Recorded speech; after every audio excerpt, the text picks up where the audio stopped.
Ya, partamos nomás con los que estamos nomás. Y bueno, buenas tardes a Ricardo, a Carla, espero que estén muy bien. Eh, Esperemos que se vayan sumando a medida que pasa el tiempo, ¿cierto? El día de hoy nosotros, si se acuerdan, haciendo una revisión bastante general, la última vez o las últimas clases estuvimos trabajando con historia de Chile. Estuvimos haciendo el trapasije, el paso del siglo XIX al siglo XX. Y antes de avanzar con historia de Chile, es muy importante que también podamos tomar en cuenta lo que pasa en la historia universal. Es decir, qué es lo que pasa, uno dice universal, pero finalmente es Europa, ¿cierto? Europa, Estados Unidos principalmente, pero ver qué es lo que pasaba en el ámbito internacional en la misma época que estamos hablando. Es decir, estamos hablando a comienzos sobre todo del siglo XX, es decir, 1900. ¿Bien? Ahí se van conectando más personas, así que bien. Buenas tardes, Valeria. Buenas tardes, Alanis. Espero Hola, estén profe, buenas tardes. muy bien. Les comentaba a los que se van integrando que hoy día ya tenemos que empezar a trabajar ahora con historia universal, pero en la misma época, es decir, principios del siglo XX.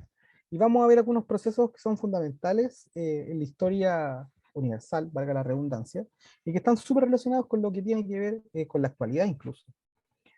Procesos que no terminaron de solucionarse eh, y que de una u otra manera van a influenciar directamente lo que pasa en el mundo y lo que pasa en Chile. ¿Bien? Y el primero de esos temas tiene que ver con la Primera Guerra Mundial. Estamos hablando de principios del siglo XX, principios de 1900. La Primera Guerra Mundial va de 1914 a 1918. Voy a ponerlo acá, mi letra horrible de puntero, pero entiende. Y va de 1914 a 1918, es decir, a comienzos del siglo XX. Si ustedes se acuerdan, la última vez que revisamos Historia Universal, hablamos de imperialismo. Y en el imperialismo, esta época cuando las grandes potencias se expandían por territorios en África y en Asia, está súper relacionada con la Primera Guerra Mundial. Así que si recuerdan algunos elementos de esas clases va a ser genial porque van a poder entender un poco de qué manera los procesos históricos están relacionados. Bien. Eh, las causas, las consecuencias del imperialismo son las causas de la Primera Guerra Mundial. De todas maneras, lo vamos a tomar un poco en cuenta eso cuando hablemos más adelante. Cuando hablamos de Primera Guerra Mundial, tenemos que entender que este proceso se inicia en Europa, ¿ya? Y tenemos principalmente dos estados que van a ser aquí claves en este desarrollo del conflicto, que son Francia y Alemania. Entonces, estos dos territorios, tanto Francia como Alemania, que comparten fronteras, hasta el día de hoy comparten fronteras, eh, van a ser los que lideran de una u otra manera este conflicto y donde se van a desarrollar principalmente las batallas, los combates. Sobre todo si ustedes se fijan acá en el mapa, a lo mejor no está muy grande, pero se puede ver bien, con color verde tenemos Prusia, Baviera, lo que más tarde va a ser Alemania, luego de la unificación a mediados del 19. Y acá, si se fijan, en este lado acá estoy rayando con rojo, tenemos Francia. Entonces comparten fronteras, acá tenemos los Países Bajos, acá tenemos Bélgica, Italia, se ve el norte de Italia acá, y para otro lado tenemos el Imperio Austrohúngaro, y Rusia para acá, para el lado derecho, ¿cierto? La época de los imperios. Por eso, los procesos anteriores, previos del siglo XIX, se denominaba imperialismo. ¿Qué es lo que vamos a tener? Fundamentalmente, el periodo entre fines del XIX y comienzos del XX se conoce como paz armada. Puede parecer medio extraño el nombre, como una paz va a ser armada, pero tiene mucho sentido en el contexto que les voy a comentar ahora. La paz armada hace referencia al periodo que había una relativa calma en Europa, una relativa paz, pero todos los países se estaban armando porque sabían que algo venía. Entonces, este proceso de paz armada es un periodo de tranquilidad, un periodo de calma, pero en donde los países están gastando mucho de su presupuesto fiscal, mucho de su presupuesto en comprar armas, porque saben que en algún momento puede venir un conflicto. ¿Y por qué Fundamentalmente porque, si se acuerdan del imperialismo, habían territorios que tenían muchos, muchas colonias, Gran Bretaña, Francia, fundamentalmente, y otros países u otros imperios que no tenían mucho territorio, como es el caso de Alemania. Entonces, ¿por qué? ¿Por qué Alemania llega tarde? Porque Alemania tenía un proceso interno propio, que era la unificación, que alguna vez hablamos. Alemania se unió, eran muchos reinos separados, y se unifica y forma el Estado alemán, el segundo Reich, con Bismarck a la cabeza, segundo reino. Y ahí ustedes habrán escuchado el concepto Reich porque eh, después va a haber en el siglo XX la idea de crear un tercer Reich. Y ahí aparece la figura de Hitler en la Segunda Guerra Mundial, pero eso lo vamos a ver más adelante. Eh, y acá en este contexto de paz armada, los países comienzan a armarse, y no solo a armarse, sino también a juntarse, unirse, establecer alianzas con países que tienen características similares y que tienen intereses también en común. Entonces, en el año 79, 1800, se va a formar la Triple Alianza, que está formada por Alemania, el Imperio Austrohúngaro e Italia. Yo siempre le digo a mis alumnos que para que se acuerden de las Triple Alianza son las 3A: Alemania, el Imperio Austrohúngaro, Italia no parte con A, pero tiene una A también ahí, Italia. Entonces ahí están las 3 A de la Triple Alianza. O también es conocida como los imperios centrales. ¿Por qué centrales? Porque están en el medio, están acá. Estoy haciendo con rojo acá la figura. Ahí. Entonces estos lugares, este territorio, estos tres países van a formar la Triple Alianza. Y los otros países preocupados porque se están juntando algunos territorios en un sistema defensivo, los otros países dicen, oye, diablo, nosotros también tenemos que juntarnos, por si acaso. ¿Por si acaso qué? Por si acaso hay guerra. Entonces tengo que buscar aliados. Y el otro grupo que se va a formar va a ser la Triple Entente. Y eso va a ser después, 1907. Y aquí están los otros territorios, los que tienen más colonias, por ejemplo. Número 1, Gran Bretaña. Número 2, Francia. Y acá aparece Rusia, un país que hasta ese momento estaba bastante alejado del escenario internacional de Europa Occidental, de un imperio Rusia. Tenía un zar, tenía una monarquía, que desde la época casi de la Edad Media gobernaba Rusia de una forma primitiva, por decirlo de una manera, donde no hay mucha libertad, e incluso se mantiene la servidumbre, es casi como el feudalismo de la Edad Media, que estaba en Europa Occidental muchos siglos antes. Entonces, ¿por qué Rusia aparece en este baile? Rusia está acá, por si no lo ven, aquí está Rusia. Aquí está Rusia, acá está Francia y acá está el Reino Unido, Gran Bretaña. ¿Por qué Rusia aparece acá? Porque Rusia tiene también intereses creados en esta zona. Entonces, Rusia, más que ser amigo de Gran Bretaña o ser amigo de Italia o de Francia, perdón, lo que le interesa es entender que le conviene una situación en donde pueda combatir a sus enemigos. Y los enemigos de Rusia siempre van a ser los alemanes, que están acá al centro. Voy a ver si lo pongo con otro color. Turu, turu, acá. Acá están los alemanes, ¿cierto? Los alemanes tienen la mala fortuna, por decirlo así. Bueno, tienen otras cosas positivas, pero los alemanes tienen el problema de que están al centro de Europa. Eh, y que eso siempre es conflictivo cuando tienes que generar una guerra. Cuando hay una guerra y se abren dos frentes por el lado oriental y occidental, siempre es complicado.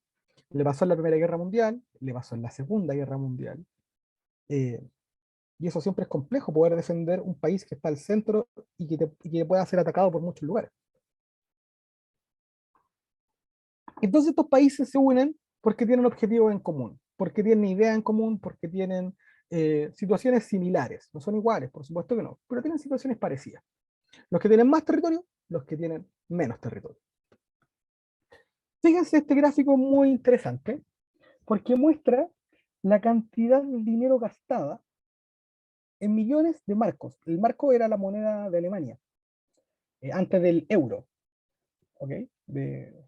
Todos los países en Europa tenían distintas monedas, en España estaba la peseta, en Italia estaba la lira, en Francia estaba el franco, y después en los años 90 unificaron el territorio, la creación de la Unión Europea y el euro, que es la moneda única, ¿cierto?, que existe en ese continente.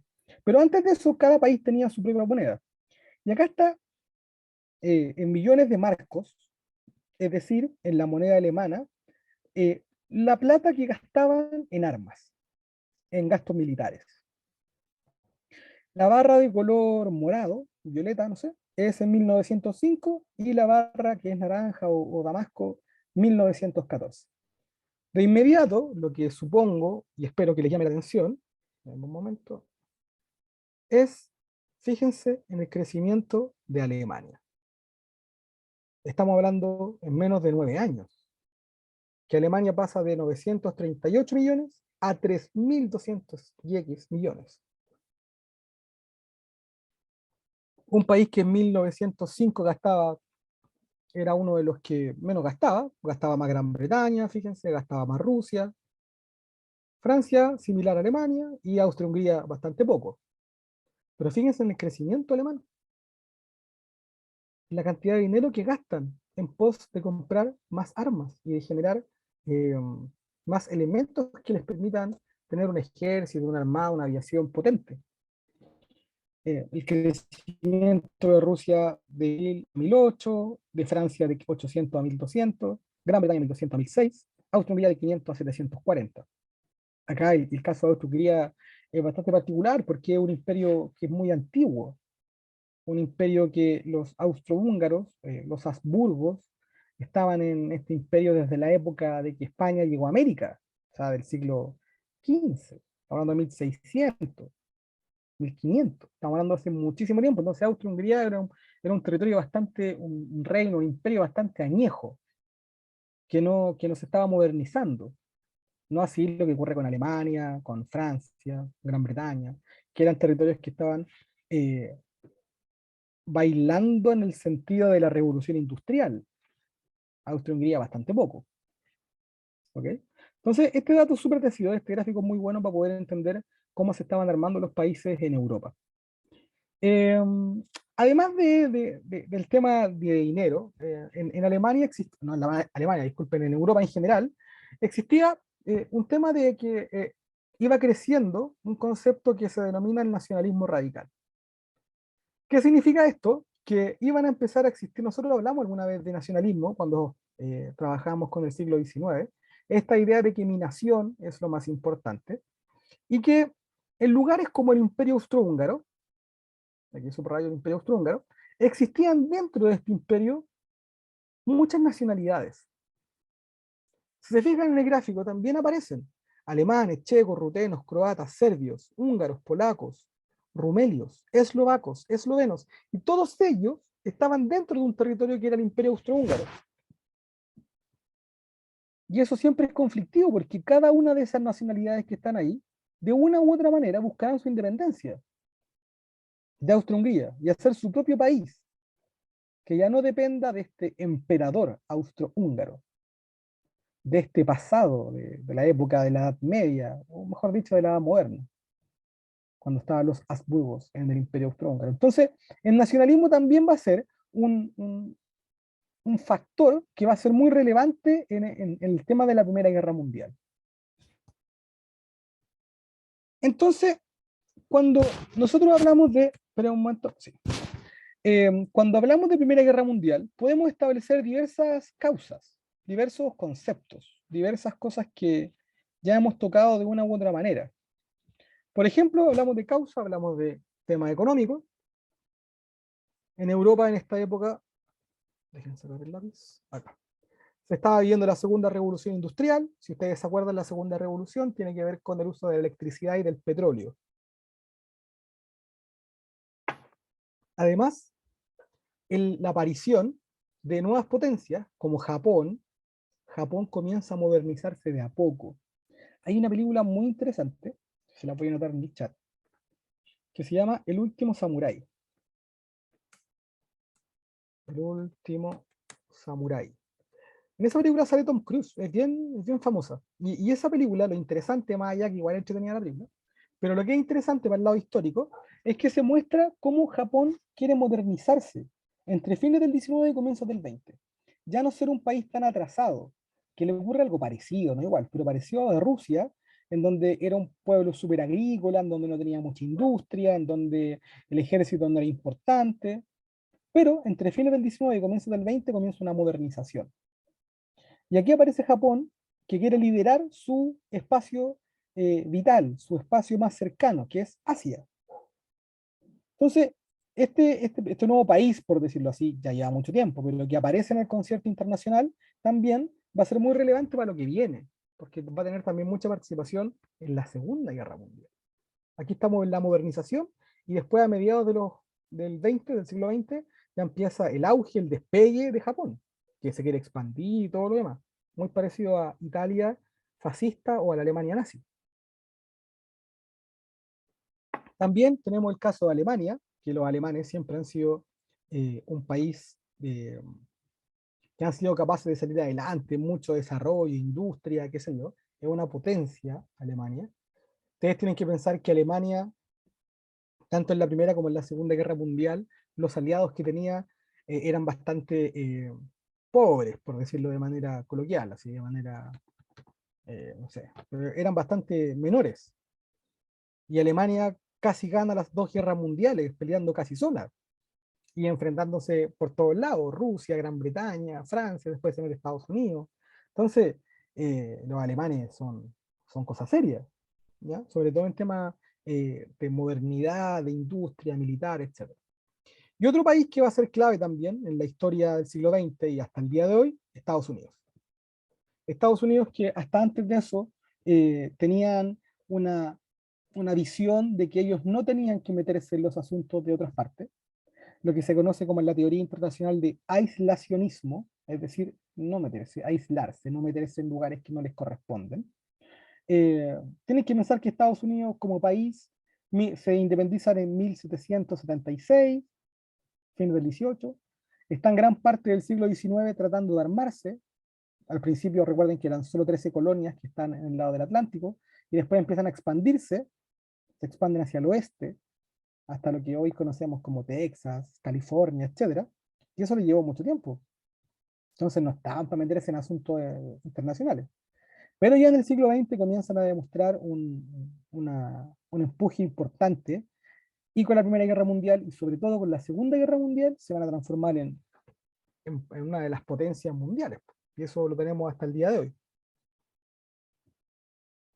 Recuerden, cualquier duda, consulta, no teman en hacerla, o me escriben, no sé, como ustedes quieran. Algo hice. Ahí estoy compartiendo de nuevo. Ya, ahí sí debo estar compartiendo. Si no estoy compartiendo, me avisen, por favor, que algo había apretado. Y otra cosa que les iba a contar. Otra cosa que les voy a recomendar. La gracia del siglo XX es que uno puede ver muchos documentales. Y en YouTube hay un documental que se llama Primera Guerra Mundial en colores. Los tipos de National Geographic hicieron un documental o una serie de documentales, son como 6 capítulos, si no me equivoco, donde muestran la Primera Guerra Mundial, pero no como la hemos visto siempre, que se ve en blanco y negro, por la época, las cámaras de la época, qué sé yo, sino que las colorearon, ¿ya? Con tecnología las pudieron hacer, las pintaron, por decirlo así, le pusieron color, y eso hace que sea mucho más interesante también la Primera Guerra Mundial. Y el primer capítulo es muy interesante porque muestra cómo el contexto internacional antes de la guerra. Así que se lo recomiendo para que le puedan echar una mirada. De repente las cosas que digo yo, los profes en general, a lo mejor no se entienden mucho y con un documental podría servirles de mejor manera. Están en YouTube. El último Samurai, no. O sea, está en Netflix, parece. No sé en qué plataforma está. Pero la Primera Guerra Mundial en colores está en YouTube, para que la puedan revisar. ¿Qué más? Como causas. Bueno, algo que hemos hablado, disputa imperialista, la idea de buscar más colonias. Alemania quiere colonias y no tiene, porque ya Gran Bretaña y Francia se las repartieron todas. Entonces no hay mucho que jugar. Entonces cuando Alemania se levanta, por decirlo así, y dice, chuta, ya, quiero colonias, se da cuenta que están todas repartidas y que no hay nada más que repartir. ¿Qué más tenemos? Nacionalismo radical.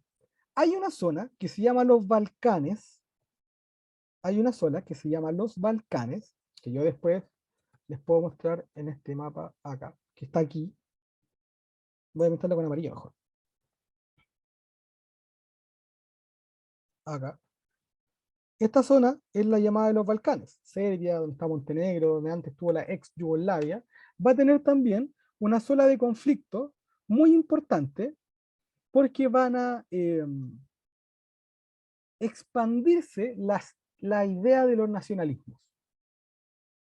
Estas naciones querían independencia. ¿De quién? Del Imperio Austrohúngaro. Y eso de hecho va a ser el factor gatillante de la Primera Guerra Mundial. Un segundo que alguien me habla. Yasmín, te escucho. O te leo, mejor dicho. Es que tenía una duda porque, ¿Mm? según recuerdo, en el imperialismo varios países se habían repartido el mundo, por así decirlo. ¿Sí? Alemania, ¿qué había hecho en ese entonces? O sea, ¿qué estaba haciendo como para no haber agarrado Excelente. nada? Muchas gracias, Yasmín. Muy buena pregunta. ¿Qué estaba haciendo Alemania? Se estaba unificando. Tenía un conflicto interno. Estaba uniendo nacionalidades. Cuando hablamos de esto en clase, yo les mostraba un mapa que estaba, no sé, Baviera, Prusia, habían distintos principados. Entonces Bismarck, que es como el líder de la unificación, uno de los líderes, intenta hacer que Alemania sea una potencia, pero para eso necesita que se unan. Y todos estos reinos chiquititos que formen parte de un solo territorio, que es Alemania. Y esto se denomina unificación. Y esto ocurre en gran parte del siglo XIX, cuando Gran Bretaña está estirando las alas por todos lados, está llegando a África, Asia, y Francia le sigue los pies, le pisa los talones, los alemanes no tienen nada. Po. Entonces, cuando se quieren repartir el territorio, sobre todo después de la conferencia de Berlín, a fines del 19, los alemanes dicen, chuta, no queda nada. Y cuando no queda nada, y un país necesita, según lo que ellos plantean, necesitan territorios para desarrollar su economía, no pueden ser potencias si no tienen colonias. Si no tienen, ¿qué hago? Se las quito a los otros. Y obviamente Gran Bretaña y Profe, Francia, dime, entonces, Alemania estaba como recién en el proceso de unificación y de nacionalismo, por así decirlo. justamente, Y eso, o sea, creo yo como que pienso que tal vez Alemania va un poco más atrasada siempre que los otros países de Europa por eso, excelente, hasta muy el día de bien. hoy. No, no. Ay, Nosotros después vamos a hablar de mucho rato de Alemania en general, porque va a salir en hartos capítulos de la historia del siglo XX. Los alemanes se pegan un salto de modernidad increíble. En esta época, entre fines del 19 y comienzos del 20, los alemanes crecen así una cuestión maravillosa, espectacular. Y siempre, siempre, siempre, en Europa, cuando un país comienza a crecer, a los otros les da un poquito de miedo, un poquito de resquemor. Sobre todo si los países que crecen son Alemania o Francia. Denme un solo minuto para mostrarle algo y a lo mejor que quede un poquito más claro. Vamos a Google Maps. Oye, con Google Maps ustedes pueden buscar muchas cosas interesantes. Yo conozco muchos lugares del mundo gracias a Google Maps. Europa.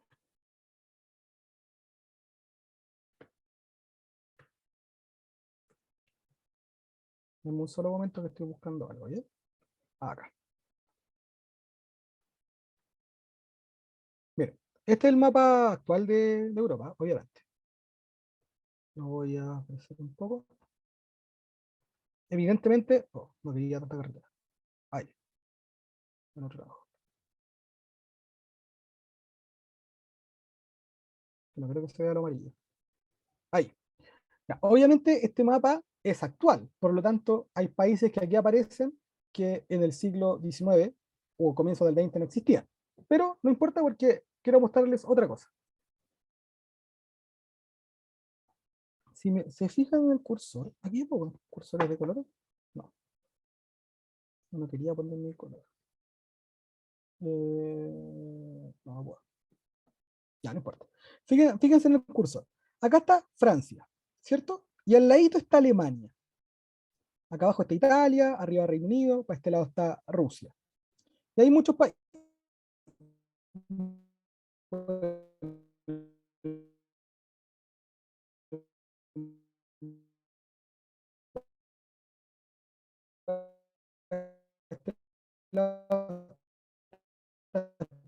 España, Portugal. Y hay lugares de la mundial y con frontera. Y aquí está lo que les decía antes. Cada vez que uno de esos países crece mucho y altera lo que se conoce como el equilibrio de poder, como que altera el equilibrio que hay en Europa, el vecino se complica y le empieza a dar así como, chuta, no crezcan tanto, no vaya a hacer cosas que me invadan, cosa que ha ocurrido. En Europa ahora son amigos, a excepción de Rusia con Ucrania. Pero en Europa Occidental ahora son todos amigos, la Unión Europea, pero los europeos vienen peleando desde los romanos y se pelean entre ellos. Y cuando Francia crece, a Alemania le da susto, porque el primer lugar que Francia invade es Alemania.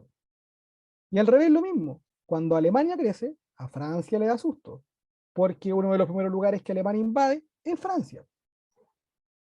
Entonces, aquí la gran ventaja la tiene el Reino Unido, porque es una isla y es mucho más difícil invadirla, es mucho más difícil vencerla. En cambio, estos dos países, que son las potencias de Europa continental, siempre se han tenido como media bronca, media mala. Ocurrió en la Primera Guerra, en la Segunda Guerra, qué sé yo. Entonces, para colgarme un poco de lo que decía Yasmin, Alemania en esta época estaba en serio conflicto porque estaba recién desarrollándose, comienza a desarrollarse de una manera increíble, y como les decía, casi ganan la Primera Guerra Mundial peleando solos, después vamos a explicar por qué los otros no pelean, y la Segunda Guerra Mundial casi de nuevo la ganan, si no es porque se mete Estados Unidos. Entonces, al día de hoy, Alemania es el país de Europa, de Europa continental que más desarrollo tiene. Los alemanes tienen todo. Tienen industria, tienen tecnología, tienen servicios, educación, extraordinario.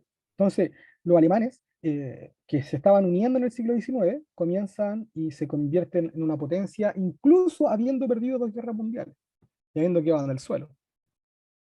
Sí, pues, Gerson, justamente, Estados Unidos ingresa a la Segunda Guerra, perdón, a la Primera Guerra casi al final, pero obtiene los beneficios de pelear y de ganar la guerra, más allá de que el esfuerzo se lo hayan llevado los países de Europa Occidental, como Reino Unido y Francia.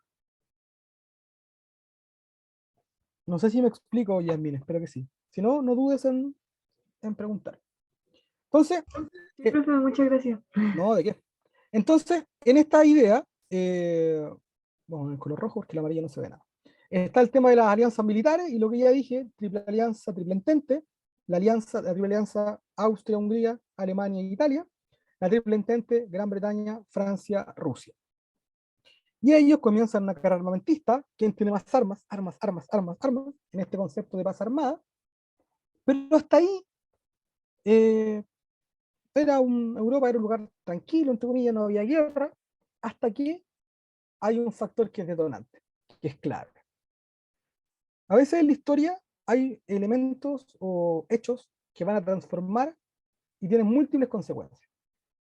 Y en este caso, el hecho que detona que todos los países se comiencen a agarrar a balazos es el asesinato del heredero al trono de Austria-Hungría, Francisco Fernando. Francisco Fernando era, o Franz Ferdinand, como la banda, Francisco Fernando era el que iba a ser rey o emperador del Imperio Austrohúngaro. Y es asesinado en un atentado. Y cuando es asesinado, todas estas causas que estamos mencionando y este sistema de alianzas comienza a activarse. Y comienza lo que se conoce como la Gran Guerra. En esa época no le llamaban Primera Guerra Mundial porque no sabían que iba a venir una segunda. Por tanto, se denominaba Gran Guerra, que es del 28 de junio del 14 al 11 de noviembre del año 1918. Entonces, lo que aparece acá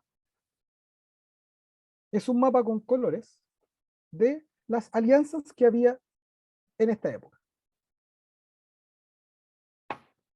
Y especial atención a lo que les voy a mostrar porque los imperios centrales están acá, ¿cierto? Y acá está el entente, Rusia, Francia, Reino Unido. Y acá están los Balcanes, la zona azul. Tanto el imperio austrohúngaro voy a poner una flecha, que tenía intereses acá en esta zona para poder dominarla, pero también los rusos querían estar y tener dominio en esta zona. Entonces, por eso se entiende, por ejemplo, que los rusos también estén haciendo aliados de los británicos y de los franceses, no porque fueran amigos de ellos, sino porque siempre cuando yo encuentro un interés en común con otros países, me voy a juntar. Entonces, ¿qué digo yo? Como este es mi enemigo, que dicen los rusos, como estos son mis enemigos, yo me voy a unir a los que también consideran a esos como enemigos. Y ahí me uno a Reino Unido, me uno a Francia, porque ellos entienden que también Alemania y el Imperio Austrohúngaro son enemigos. No toman en cuenta Italia, después vamos a explicar por qué. Italia dura poquito en la guerra respetando su acuerdo con la Triple Alianza. Entonces, tal como les decía, el asesinato del archiduque Francisco Fernando, que era heredero al trono del Imperio Austrohúngaro, su muerte provoca que el sistema de alianzas comience a activarse. Justamente, el enemigo de mi enemigo es mi amigo. Ellos me juntan, los rusos se juntan con los británicos, pero solo porque tenían interés, pues nada más. Pues no hay una cuestión real de fondo.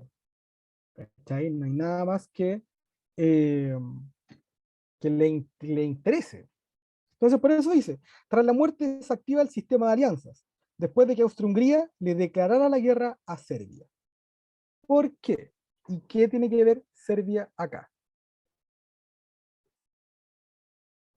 Denme un momento, quiero ver si hay un mapa. No. No. Denme un solo segundo para explicarles algo que se entienda mucho más.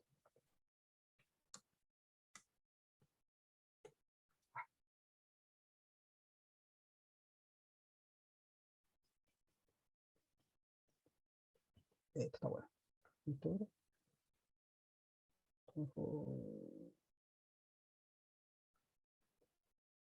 Denme un solo momento, chiquillos. Sorry que pensé que tenía un mapa que era interesante y no lo tenía.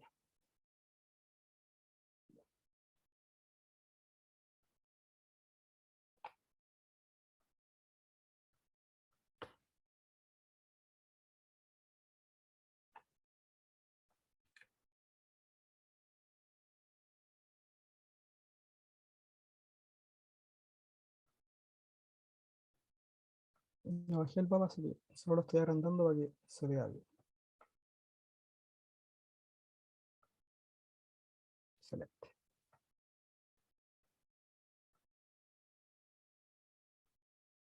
No, no lo quería hacer.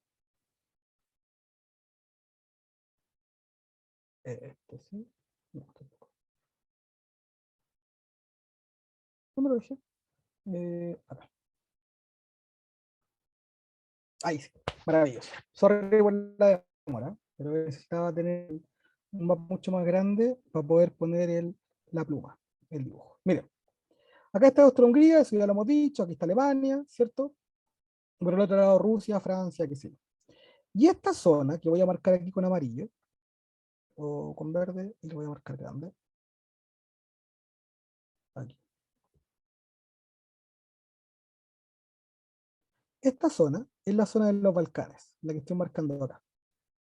Entonces Austria-Hungría echa la culpa del asesinato a Serbia, el país que está acá abajo. ¿Y por qué a Serbia? Porque Serbia tenía intereses nacionalistas en la zona, y al que culpan del asesinato del archiduque Francisco Fernando, a un grupo terrorista llamado Mano Negra, Gavrilo Princip, es el acusado de asesinar al archiduque, y Austria-Hungría culpa a Serbia, y le dice, si ustedes no entregan a los culpables, nosotros les declaramos la guerra. Bien, Serbia un país de este porte. Austria-Hungría era más grande, territorialmente al menos, pero era más grande. Es una pelea como de un perro grande con un perrito más chiquitito. Entonces, ¿por qué nos interesa esto que puede ser tan pequeño? Porque aquí comienzan a activarse las alianzas. Serbia, este perrito chiquitito, por decirlo de manera bien coloquial, eh, no entrega, o se dice que no tiene que ver con el asesinato del archiduque, y que la única alternativa para ellos, lamentablemente, de su interés es el tema de la guerra. Austria-Hungría era mucho más grande. Pero al declarar la guerra Austria-Hungría a Serbia, aparecen los amigos rusos. Y los rusos salen en defensa de los serbios. No porque los rusos les cayeran bien los serbios, sino porque los rusos tienen interés en esta zona también. El gran sueño de los rusos, hasta el día de hoy, aquí entre nosotros, que nadie sepa, es tener alguna vez salida al mar Mediterráneo, acá. ¿Bien? Y para eso tienen que pasar por arriba de otros países. Entonces, los rusos salen en defensa de Serbia. Y aquí es como una pelea de barrio, así como una pelea de matones, o no sé, una pelea de colegio, como quieran llamar. Cuando se empiezan a reunir y es como, oye, tú le pegaste a este y yo le pegué, yo salgo a defender, lo que sé yo. Entonces Rusia sale en defensa de Austria-Hungría, perdón, de Serbia, declarando la guerra a Austria-Hungría. Los alemanes, que tienen un pacto con Austria-Hungría, dicen, ah, vaya a pelear con Austria-Hungría, te declaro la guerra. Le declara la guerra a Rusia. Entonces, todo el sistema de alianzas comienza a moverse por el asesinato del archiduque Francisco Fernando. Y ahí Francia le dice, oye, pero si Rusia es mi amigo, te declaro la guerra a Alemania. Ah, y los alemanes dicen, ah, me voy a declarar la guerra, perfecto, te declaro la guerra a ti también. Y ahí tiene que aparecer Gran Bretaña y dice, oye, ¿por qué le estoy declarando la guerra a Francia? Te declaro la guerra a ti también. Y todo el sistema de alianzas, como les decía, comienza a activarse. Y se empiezan a declarar la guerra unos con otros. Por un conflicto entre Austria-Hungría y Serbia, todo el sistema de alianzas comienza a ponerse en máquina, comienza a echarse a andar, y tenemos el desarrollo de la Primera Guerra Mundial. Acá lo que me interesa, puede que esto sea un poco complicado, pero lo que me interesa que entiendan es que por un conflicto que es súper localizado entre Austria-Hungría y Serbia, tenemos que esto de los tratados entre países comienza a activarse. Bien, ojalá me haya explicado, no sé si se entiende. Si no se entiende, hagan las preguntas antes de poder avanzar. Mientras les comento, alguien me habla, profe, Alemania, sí, Alemania tenía un potencial militar muy importante, tal como dice Gerson. Tenía un potencial militar, tenía más soldados, tenía mucho armamento, había gastado mucha plata. Pero el problema de Alemania es que sus aliados son bien modestos, por decirlo eh, de una manera elegante. Bien, son bastante, déjenme borrar un poco. No, quería borrar. No tienen mucho brillo los aliados que tiene Alemania. Entonces, déjenme mostrarle otra cosa. Ay, me faltó eso. Entonces, los amigos alemanes que están acá, los austrohúngaros eran un imperio que venía en decadencia, ¿ya? No tenían mucho poderío. Y los amigos italianos, que antes eran parte de la Triple Alianza, yo les dije que les iba a contar, también tenían un pacto de defensa de ayuda mutua con Francia. Por lo tanto, Italia no colabora con las potencias centrales, sino más bien se va hacia el lado de la Triple Entente. Y tenemos en este mapa, con amarillo, los países que pertenecían a la Entente, con un color más rosado, los países que van a pertenecer a la Triple Alianza, o después los imperios centrales, donde está Alemania, Austria-Hungría, después se une Bulgaria, el Imperio Otomano, y los países que son neutrales, que los tenemos con plomo, con gris. Entonces, si se dan cuenta y hacen una comparativa, los países de los imperios centrales eran bastante poco ayudadores con Alemania. Entonces, Alemania, por más que tuviese mucho poderío, era bastante difícil que pudiera vencerlo a todos. Y casi lo logran. Ese es el tema que es increíble, hasta que se mete Estados Unidos. Y ahí empieza a cambiar un poco la balanza del poder. ¿Ya? Y reitero, esto puede parecer un poco complejo, entonces si no me entienden, hagan las preguntas para poder avanzar. Bien, yo puedo retroceder, no se hagan problemas y la idea es que puedan entender. Alguien me habla. Ya. Yamin hace un comentario súper bueno. ¿Por qué no puedo retroceder? Tiene que ver con Suiza. El caso suizo, chiquillos, chiquillas, es maravilloso porque Suiza siempre se ha declarado neutral. en las guerras. Y es por eso que en Suiza están las grandes corporaciones del mundo. Los bancos más importantes están en Suiza. La FIFA, por ejemplo, está en Suiza. El Comité Olímpico Internacional está en Suiza. Las grandes corporaciones mundiales están en Suiza. ¿Por qué? Porque Suiza siempre se ha declarado neutral en las guerras. Entonces, no, Suiza no se va ni para un lado ni para otro.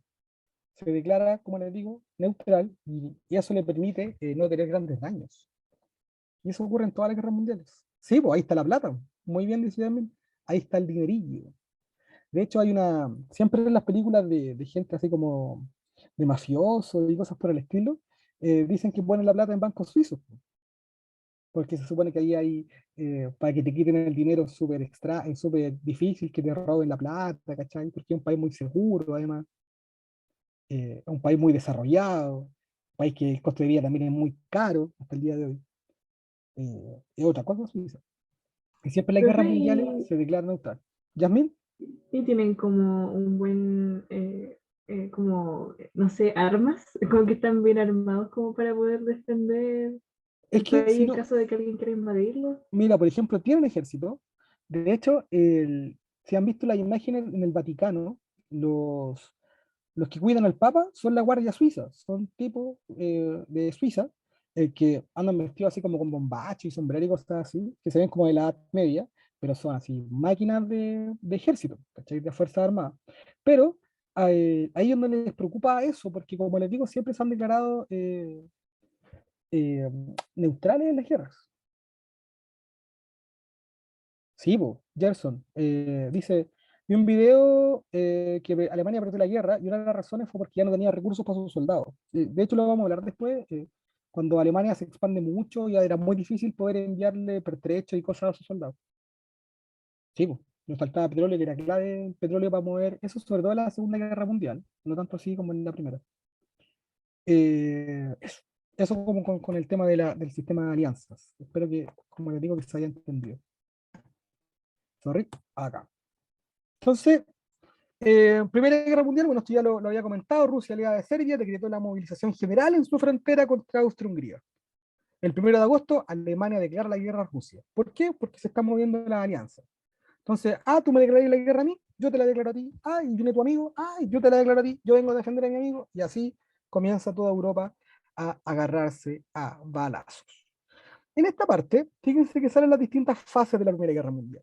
Pero la paz, ni tampoco en el colegio, no son asignaturas que tienen que ver con las guerras en sí, sino más bien nos interesa las causas y las consecuencias.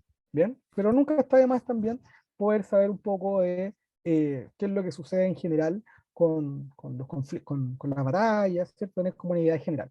Pero como les digo, ni la paz, ni en el colegio, ni en otros lugares les van a preguntar cosas tan específicas a menos que ustedes estudien cosas ligadas al mundo militar.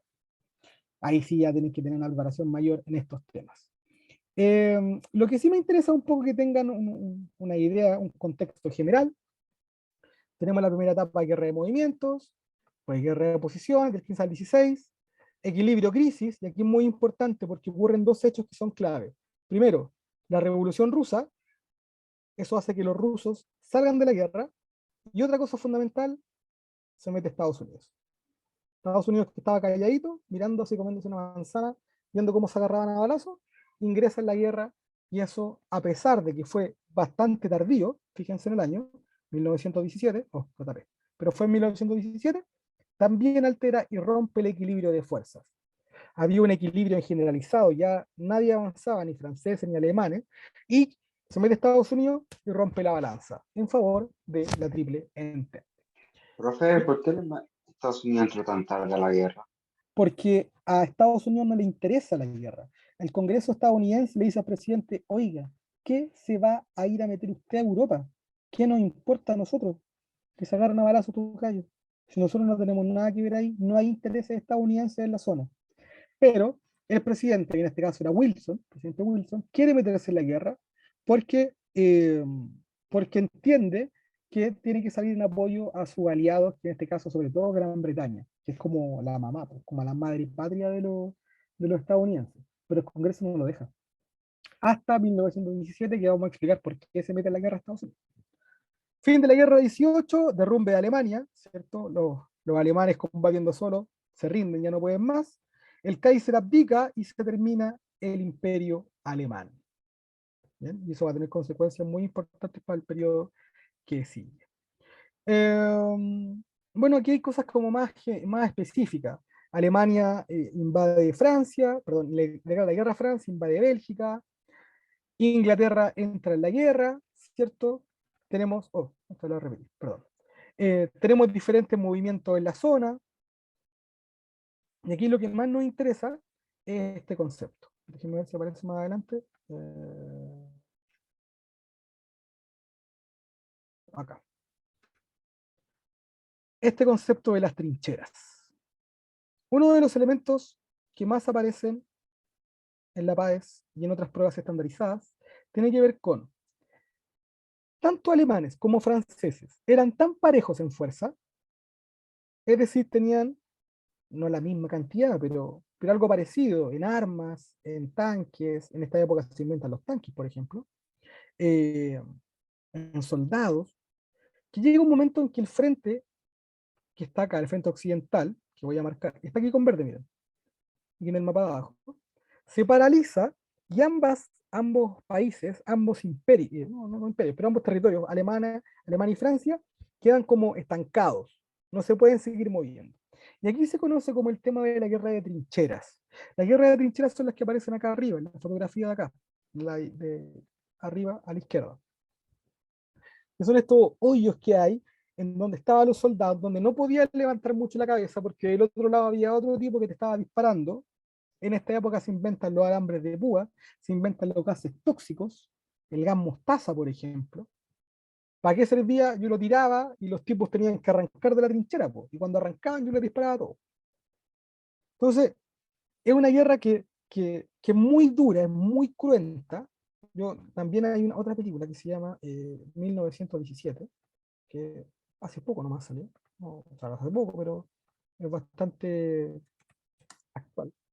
Película 1917, que ahí también habla un poco del tema de la Primera Guerra Mundial, y de cómo peleaban y de cómo se batallaba. En esta época se inventa o está apareciendo el avión que eran los modernos de ahora. No sé si han visto en películas, pero son esos que va el piloto adelante y atrás va el que dispara. O se tiran las bombas así como quien tira un macetero, ¿cachai? No son los aviones modernos. Pero estaba ya el uso de la tecnología aérea. Sí, en realidad no muestra tanto el tema de la guerra, pero sí lo que nos permite entender un poco el contexto y como las miradas. Eso sí, me parece que es como interesante. Entonces, en este frente que está bastante detenido, eh, una de las batallas más conocidas tiene que ver con la batalla de Verdún, que está acá. Febrero del 16 cobra más de 300.000 vidas, o sea, 300.000 personas muertas. Eh, entonces, lo que vamos a tener en cuenta, y que yo lo mencioné al principio, la gente que iba a la guerra en esta época pensaban que iba a ser una guerra bastante corta, una guerra que iba a ser bastante limitada, pero con el paso del tiempo se empezaron a dar cuenta que la cantidad de gente que estaba muriendo era una cuestión increíble. Y evidentemente decimos increíble no por algo positivo, sino por la masividad de las muertes. Bien, o sea, mucha gente, porque estaba toda la tecnología puesta en asesinar a más personas. Y con el paso del tiempo se van integrando más personas, más países, disculpe. En este frente que está equilibrado, ingresa Japón, Italia, Rumania, por un lado, por la Entente, por otro lado, en Bulgaria, Turquía, a la Triple Alianza, pero el factor clave está acá.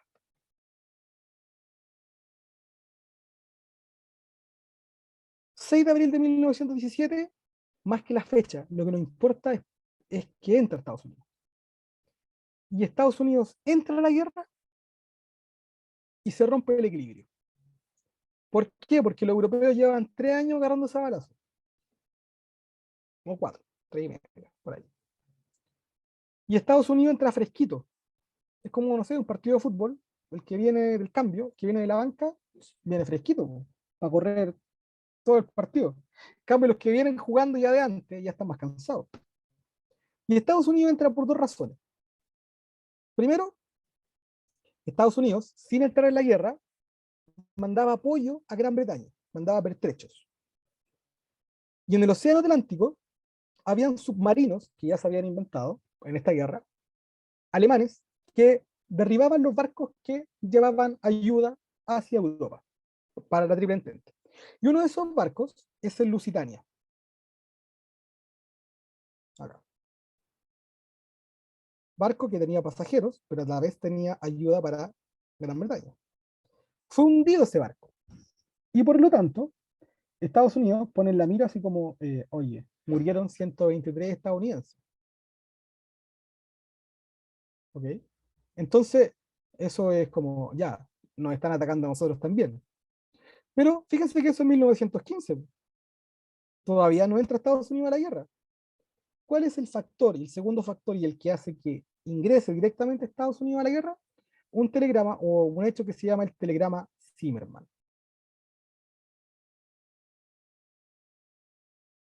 ¿Qué es este telegrama?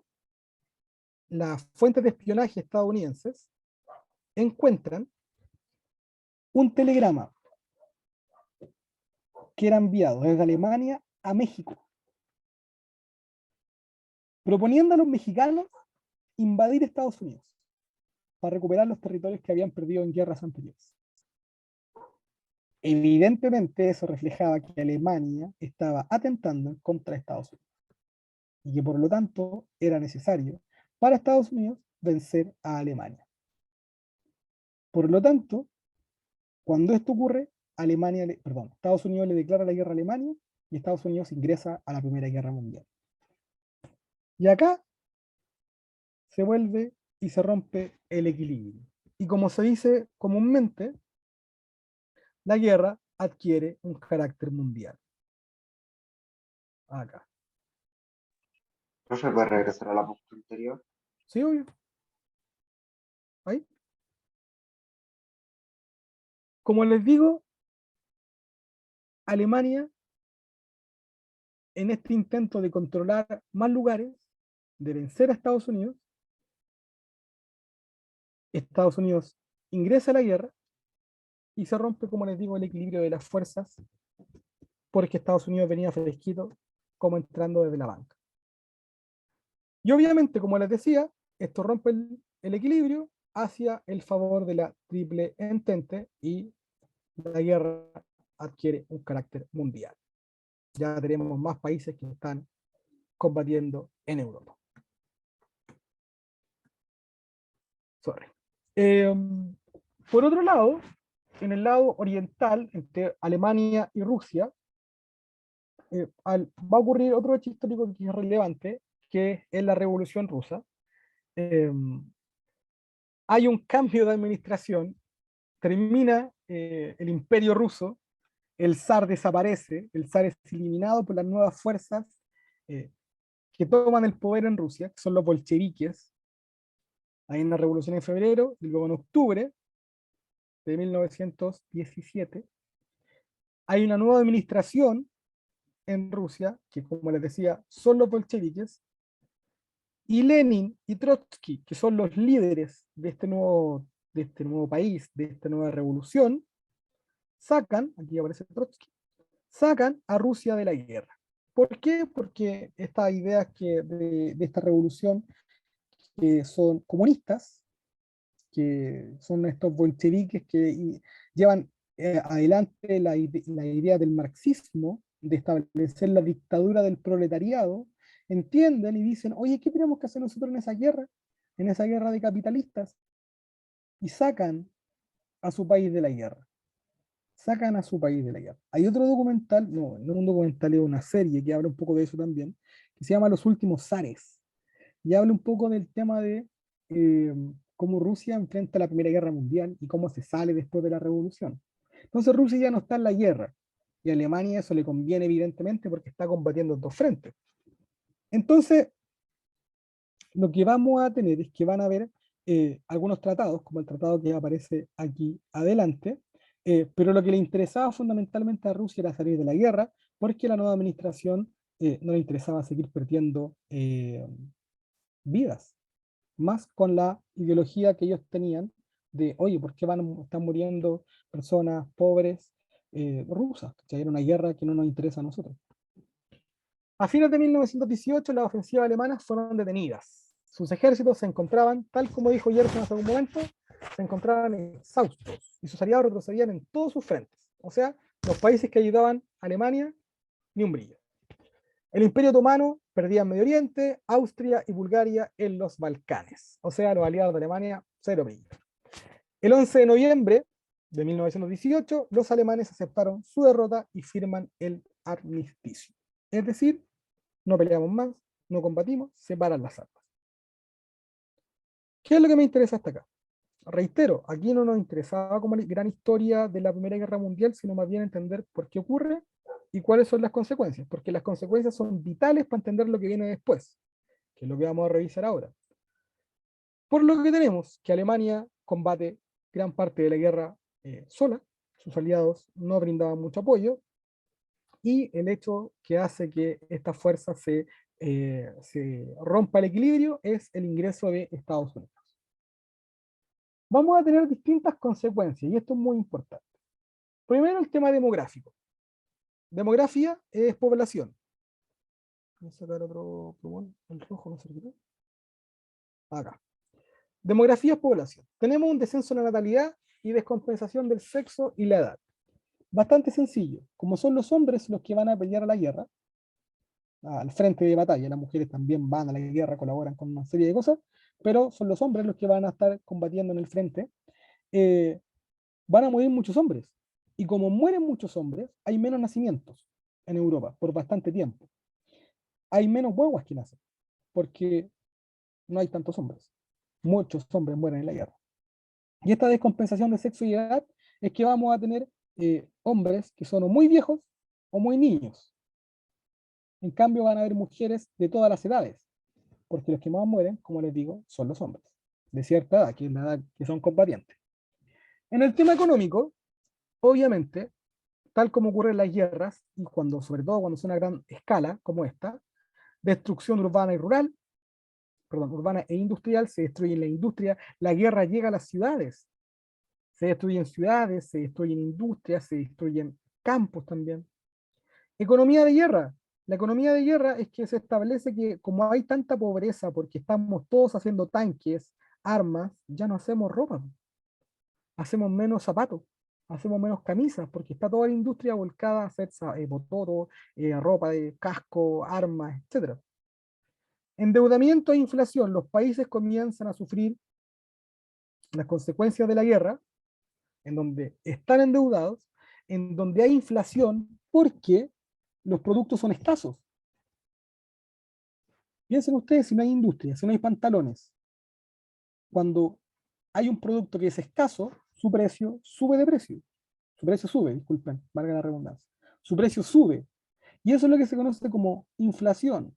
Cuando los precios tienden a subir de manera generalizada, suben los pantalones, las camisas, los sombreros, las corbatas, los zapatos, los plátanos, las manzanas, hablamos de inflación.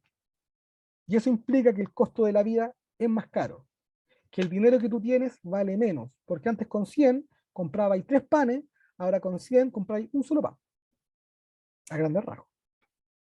Y Estados Unidos se convierte en la primera economía mundial. Estados Unidos pasa de ser un país que debía plata a ser un país al que le deben dinero. Y de a poco comienza a erigirse como una potencia mundial. Estados Unidos, que antes estaba aislado del mundo, ahora surge como una potencia. Y después de la Segunda Guerra Mundial va a tener compañía, va a ser la Unión Soviética, pero eso lo veremos después. En temas sociales, muy relevante, se incorpora la mujer al mundo laboral, por algo bastante sencillo. Los hombres están peleando en Europa. ¿Quién va a trabajar? Las mujeres. Y esto es muy relevante. La mujer ingresa al mundo laboral. Cuando ingresa al mundo laboral obtiene independencia económica. Y eso le permite de a poco no depender de los hombres. Estamos hablando de principios del siglo XX. Si ustedes consideran que hay una sociedad machista hoy día, 2022, imagínense 1914, hace más de 100 años atrás. La mujer ingresa al mundo laboral. Cuando ingresa al mundo laboral tiene dinero, tiene independencia, puede hacer más cosas y comienza a luchar por otros derechos. Por ejemplo, derechos políticos, votar. Y en Europa y en Estados Unidos comienzan las luchas de las mujeres por obtener el derecho a sufragio, que antes no lo tenían. Otra cosa, cuando termina la guerra y el hombre vuelve al mercado laboral y le dice a la mujer así como, oye, ya, pues, yo ya volví, así que tú vuelves a la casa a ver a los hijos, que es el, ¿cómo se dice? Como la ocupación histórica que han tenido las mujeres. Estamos hablando históricamente, no es que yo lo diga, por si acaso. Sino más bien, ¿qué es lo que decía la historia? El rol histórico de la mujer era haber estado en la casa, con los hijos, el marido, qué sé yo. Pero cuando vuelve el hombre de la guerra, la mujer le dice, no, yo voy a seguir trabajando. Hubo mujeres que por supuesto volvieron a su rol histórico, pero hubo otras que no. Hubo otras que se quedaron para luchar por sus derechos, para luchar por lo que consideran justo. Y aquí también comienza una consecuencia social que es muy importante.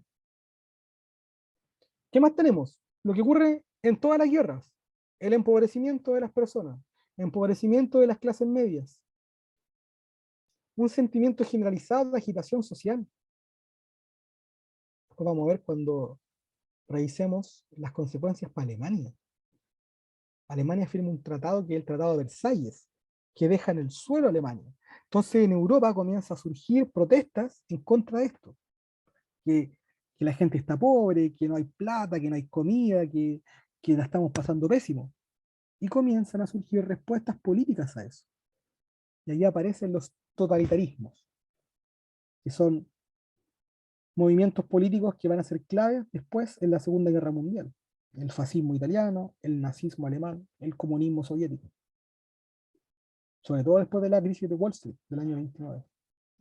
Y a partir de eso mismo hay un nuevo orden europeo. En Europa se revuelve el mapa y desaparecen los 4 imperios que habían en Europa. Desaparece el imperio ruso por la revolución, desaparece el imperio alemán, desaparece el imperio austrohúngaro y desaparece el imperio turco-otomano. Ya no van a ser imperios, sino que van a ser repúblicas, países, estados comunes y corrientes, que se van a ver muy afectados con la crisis de Wall Street.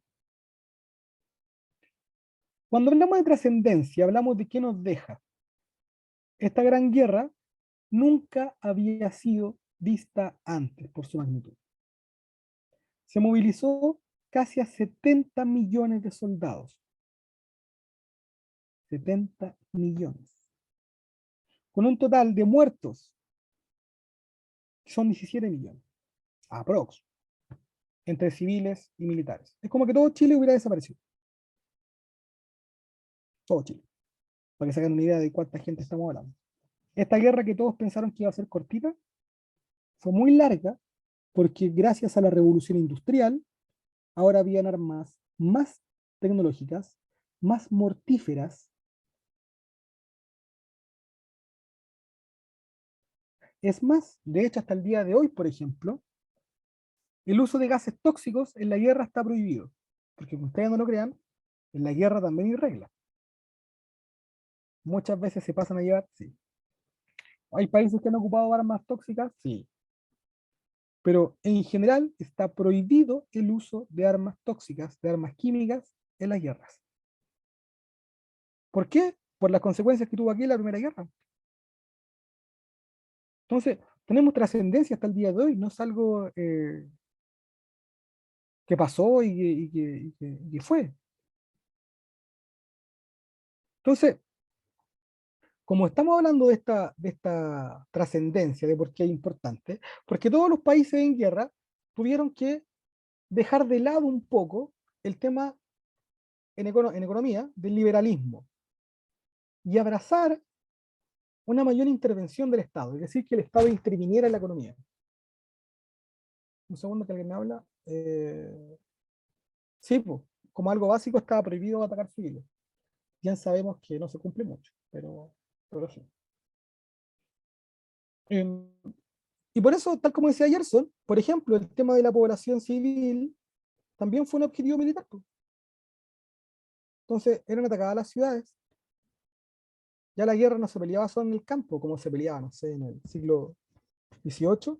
No sé si han visto películas, pero cuando se enfrentan dos ejércitos y pelean como en una pradera. Y está el ejército en un lado y está el ejército en el otro, y se enfrentan y van a chocar así. Ya aquí no ocurre. Aquí la guerra llega a todos lados, a las ciudades, a los pueblos. Y por eso mueren tantos civiles. Em, Acá, si bien es cierto, se ve muy extenso el texto, es lo que ya mencionábamos anteriormente, que tiene que ver con el nuevo rol de la mujer. Claro, atacar a la Cruz Roja, la tortura, también está prohibido. Pero reitero, en muchos casos ese tipo de situaciones no se toman mucho en cuenta. Lo que aparece acá es cómo la mujer entra al mercado laboral. Sirven de enfermera, incluso van a la guerra, pero trabajan, no sé, en las oficinas, porque no dan hombres, como policías, como obreros. Y eso les da libertad social. Eso les da una libertad que antes no tenían. El tema de, no sé, como tan En Pearl sensible, Harbor muestra a la mujer como la persona que escribe las cartas de los soldados muertos. no te escuché lo último. En Pearl Harbor ¿Mm? sale que la mujer trabaja para el gobierno escribiendo cartas de los soldados Ah, que han muerto a su familia. claro, claro, eso es la Segunda Guerra Mundial, que es después, pero sí tenemos el ingreso de estas mujeres que de a poco van buscando mayores espacios de fumar, a cortarse la falda, cortarse el pelo, por ejemplo, que va a ser en los años 20, después de la época del Charleston, como tema cultural. Entonces las mujeres van a ir ganando más espacio y lo que quieren ahora es derechos políticos. Y ahí está al final el tema del derecho del voto. Y van a salir protestas en muchos países de Europa para otorgar este derecho a las mujeres, que no tenían.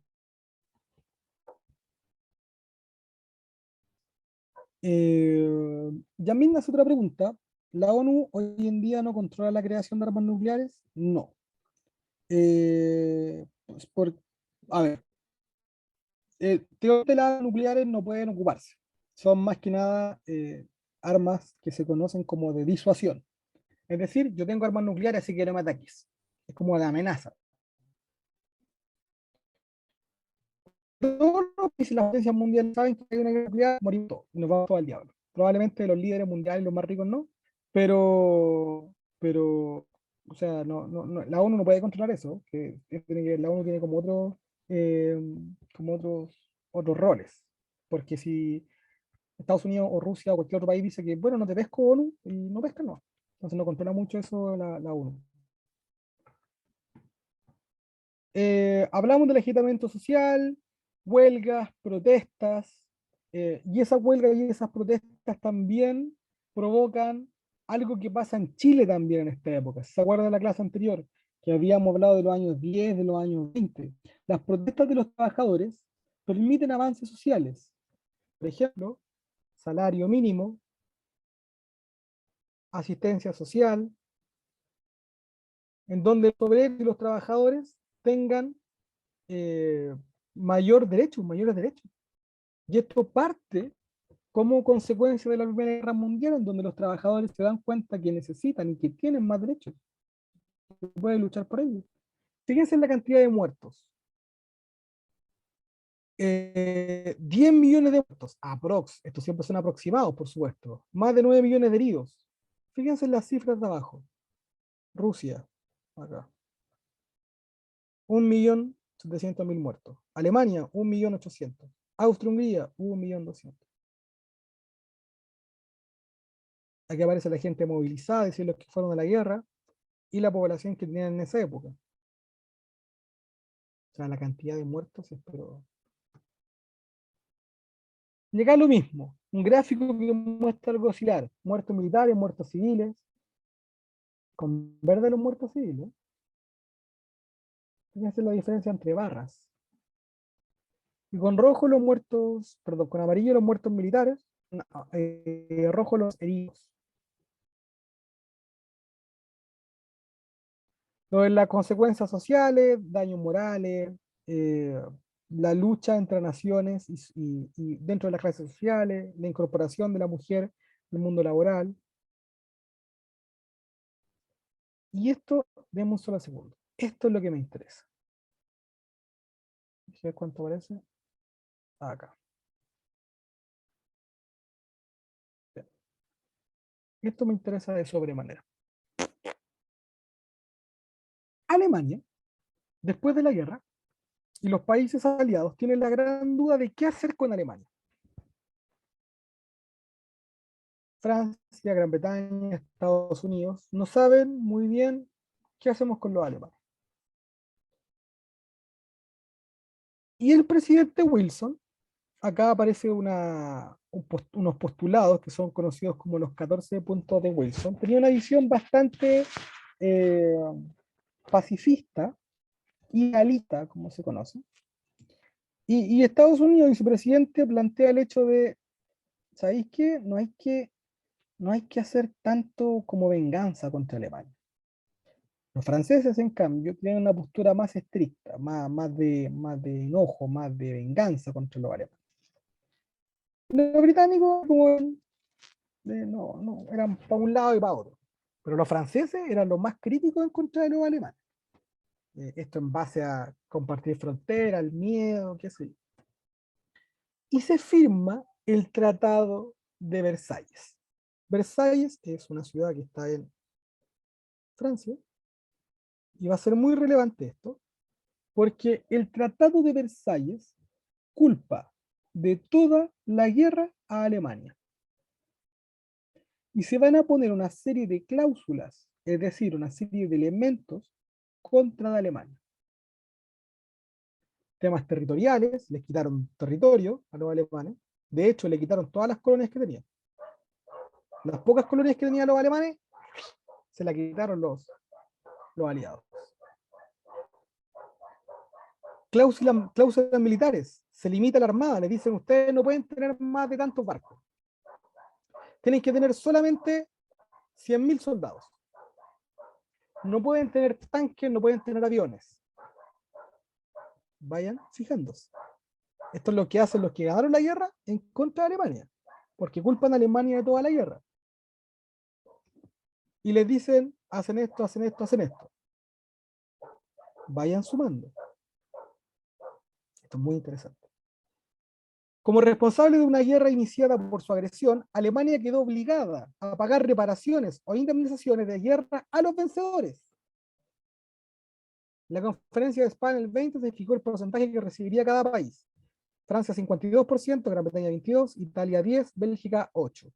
En la conferencia de Londres, también en el 20 se estableció el monto total de las reparaciones.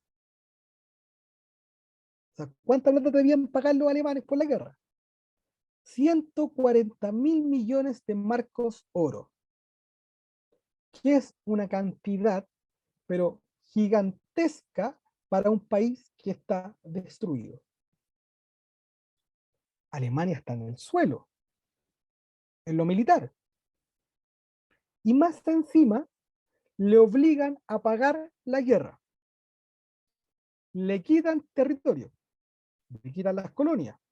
Dicen que no pueden tener tanto armamento.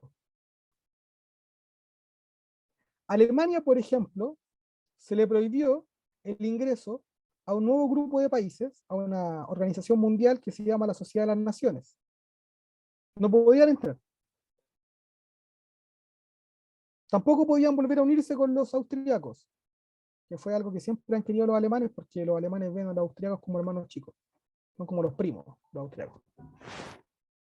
Son bastante parecidos. Entonces, les quitan territorio, tienen que pagar, no pueden tener armamento, no pueden tener armas. Alemania fue tratada con especial dureza, condena moral, reparaciones de guerra, aislamiento internacional. Prácticamente Alemania fue humillado. ¿Qué cosa? Prácticamente fue humillado Sí, pues. frente a los demás. claramente. Entonces, esto es muy relevante porque Alemania queda tan en el suelo, tan destruida, y que a pesar de que tiene un leve desarrollo económico, a pesar de todas estas sanciones, el descalabro final llega hacia fines de los años 20 con la crisis de Wall Street de 1929. Y si Alemania estaba mal, en 1929 la terminan de patear en el suelo. Y eso hace, y eso permite que surjan figuras políticas que dicen que van a salvar a estos países mediante otros caminos, que son lo contrario a la democracia. Y ahí aparece en Alemania la figura de Hitler. En Italia aparece la figura de Mussolini, que son líderes que se van a transformar en líderes totalitarios, que es todo lo contrario a la democracia. Y años más tarde vamos a tener la Segunda Guerra Mundial, porque la primera no resuelve nada. La Primera Guerra Mundial deja todo igual, y más encima deja a Alemania en el suelo. Y más encima deja a Alemania pobre, destruida, humillada. Entonces el sentimiento de venganza de los alemanes frente a otros países europeos es evidente. Entonces fíjense en las consecuencias, que ya mencionamos un poco. Consecuencias políticas, que tienen que ver con terminan los imperios, cambio en el mapa europeo, consecuencias demográficas en la población, económicas, obviamente, consecuencias sociales, aquí teníamos el tema de la mujer, el avance de los extremismos, y sobre todo por el tema de Versalles. Versalles, con cambios territoriales, sanciones a Alemania, tiene que pagar plata, se crea la Sociedad de las Naciones, que es el origen de la ONU, la SDN, Sociedad de las Naciones, que tiene muy poco apoyo. De hecho, es bastante paradójico que el presidente Wilson de Estados Unidos, estaba en Europa, él firma el ingreso de Estados Unidos a la Sociedad de las Naciones, y cuando llega a Estados Unidos, el Congreso le dice así como, ¿qué está haciendo, presidente? Si nosotros vamos a seguir siendo aislacionistas, esta guerra terminó y chao, no, ¿qué tenemos que ver nosotros con el mundo? Y vuelven a guardarse los estadounidenses. Por el momento, después van a salir ahí en la Segunda Guerra Mundial dándolo todo. No dejar entrar a Alemania, no dejar entrar a los países que perdieron la guerra. Entonces la Sociedad de las Naciones tenía bien poco poder, en verdad. Y no pudo resolver ningún conflicto.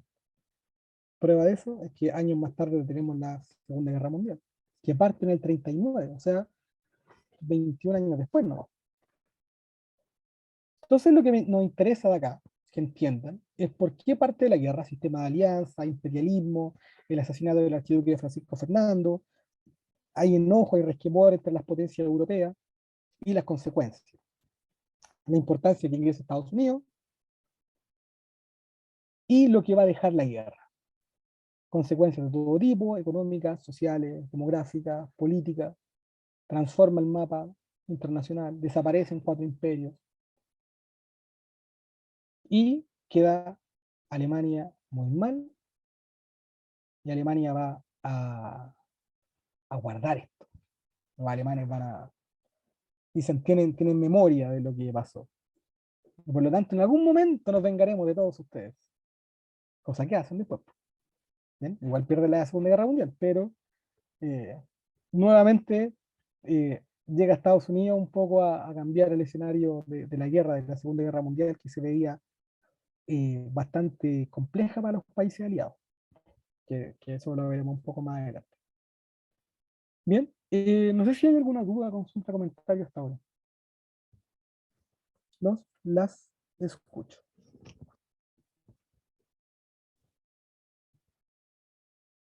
¿No? Ya. Pasemos bien rápido. No, no tan rápido como estoy pasando ahora. Solo quiero ver una cosa. Ah, maravilloso. Ya. En el tiempo que nos queda, creo que veamos esto. Lo de Wall Street. Gracias a Yamil. Gerson, no, no pude. Sorry. Años 20. Entonces termina la guerra.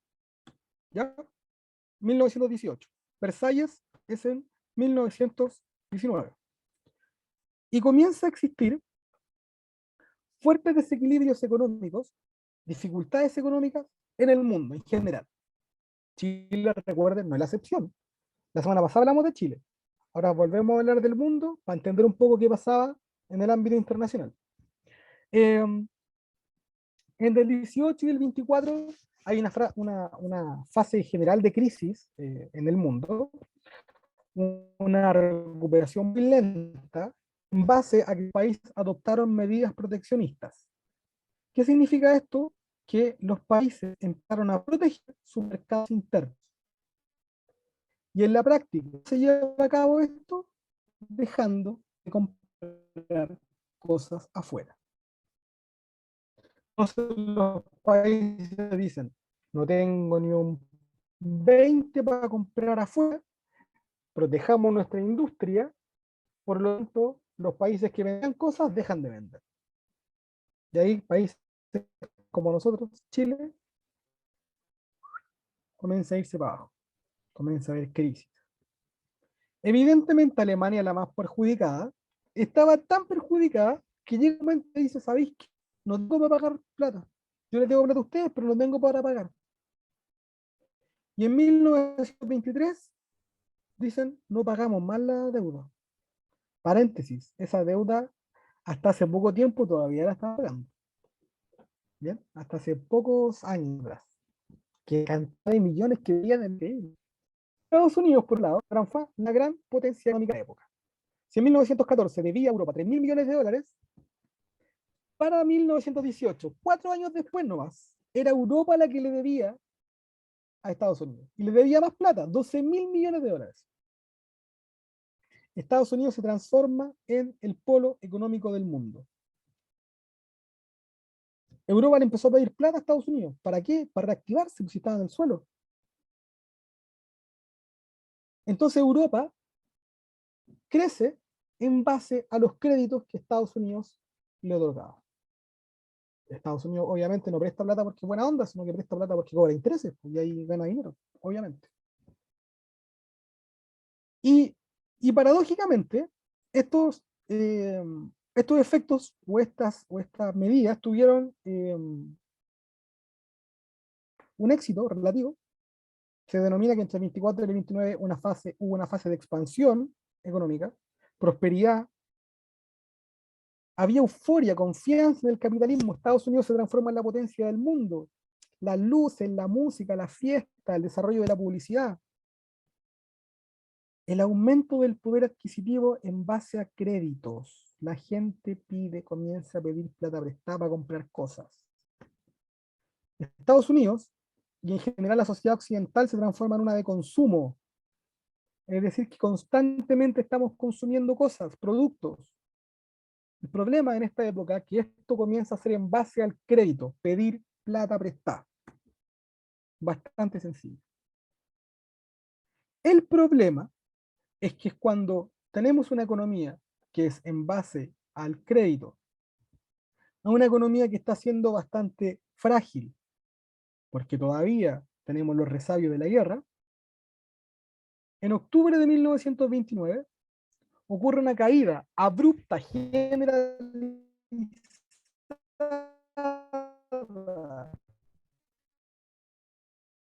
de los precios en la bolsa de valores de Estados Unidos. Las acciones se van al doble y los especuladores, aquellos que compran acciones, las acciones son una parte de una empresa, las empresas tienen mayor inversión, tienen más capital dentro, invitan, por decirlo así, a inversores, o pueden vender acciones o parte de empresas van acciones para vender, les empezó a ir pésimo,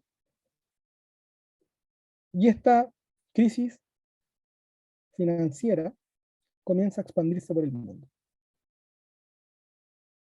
La gente valía o desarrollaba su economía en base a los créditos. Llegó un momento en que no podían pagar los créditos, que los precios estaban, y la economía en general estaba súper inflada en Estados Unidos, que no tenía un valor real. Y cuando cae y se provoca el crack de Wall Street, comienza la Gran Depresión económica. Empezaron a quebrar los bancos, las empresas, gente cesante, empresas cerradas, etc. Y obviamente, si paraliza a los países que tienen industria, que son con dinero, paraliza a los países como nosotros, que vendemos materias primas o commodities. Y tal como dijimos la semana anterior, una de las, o según la Sociedad de las Naciones, uno de los países más afectados por la crisis de Wall Street, Chile.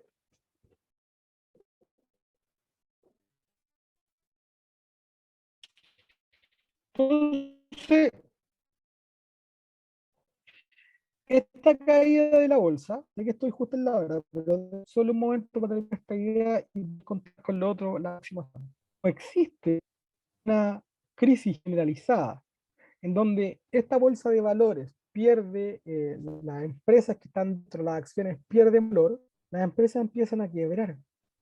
La gente va a buscar la plata a los bancos para sacarla. Los bancos no tienen plata, pierden liquidez, cierran los bancos, crisis bancaria. No hay nadie que pague. Los bancos cierran, las empresas cierran. Y tenemos una crisis que es mundial, al menos en los países capitalistas. Esta es una de las crisis más grandes del capitalismo en la historia. 2000. Y provoca una transformación profunda del sistema. ¿Por qué? Porque comienzan a haber respuestas en el mundo. Por ejemplo, obviamente en las crisis sociales hay cesantía, desempleo, pero lo que más me interesa acá, y con esto termino, porque lo podemos dejar acá, es que van a empezar a surgir modelos alternativos, respuestas políticas alternativas. ¿Y cuáles van a ser estas? Las ideas comunistas o fascistas, que van a decir, miren, nosotros solucionamos ese problema, no se preocupen, dennos el poder a nosotros. Y ahí van a empezar a surgir los regímenes totalitarios. Pero eso del totalitarismo lo vamos a ver la semana que viene, porque ya estamos pasados la hora. Estimados, dudas, consultas, las escucho. ¿No? ¿Todo claro? Bien, si no hay dudas, si no hay consultas, nos veríamos la próxima semana. Espero que estén muy bien. Cuídense mucho. Cualquier cosa, me escriban un correo. ¿Ya? Les vaya bien. Sorry por Gracias, pasarme la hora. profe, que esté bien. Chao. Chao, Adiós. profe, que esté bien. Chao, profe, Chao, bendiciones, profe, cuídense. gracias.